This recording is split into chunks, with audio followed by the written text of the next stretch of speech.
Exposure ISO 320, 90 degree shutter, f16.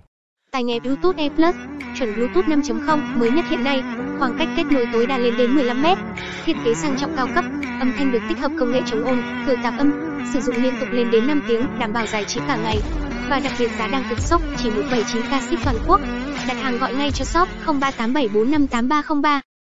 Unheard of f-stop for me doing this. The thermite will melt through this pot, go into the water. The sand will hopefully stop it from melting through the bottom of the tank. This is a plastic tank that is slightly leaking, so not sure how many goes we'll get from this tank.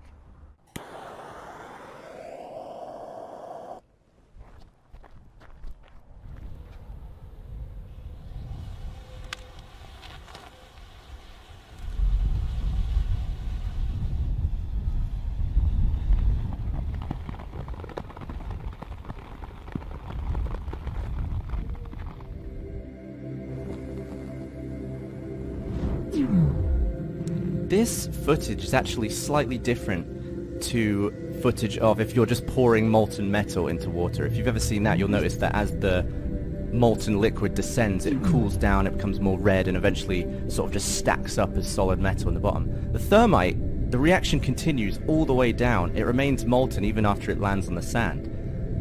The reaction here isn't actually using any oxygen from the surrounding air, and it's not creating CO2 as a byproduct. What we're doing is transferring the oxygen from the iron oxide to the aluminium, and that is a massive exothermic reaction. The two reaction products that we're left with, which is just plain old iron and aluminium oxide, end up at over 2000 degrees Celsius, hence the brightness.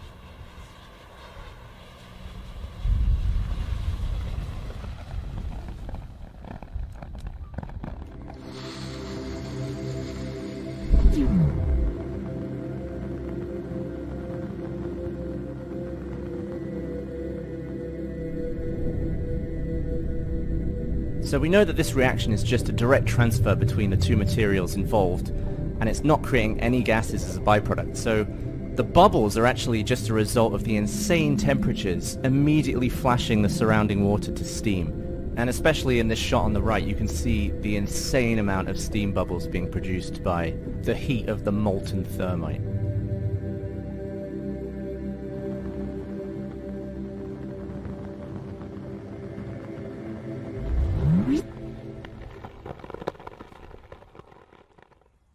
The water itself doesn't actually quench the reaction, so you kind of just have to wait it out, and at the end you're just left with very brittle pieces of iron.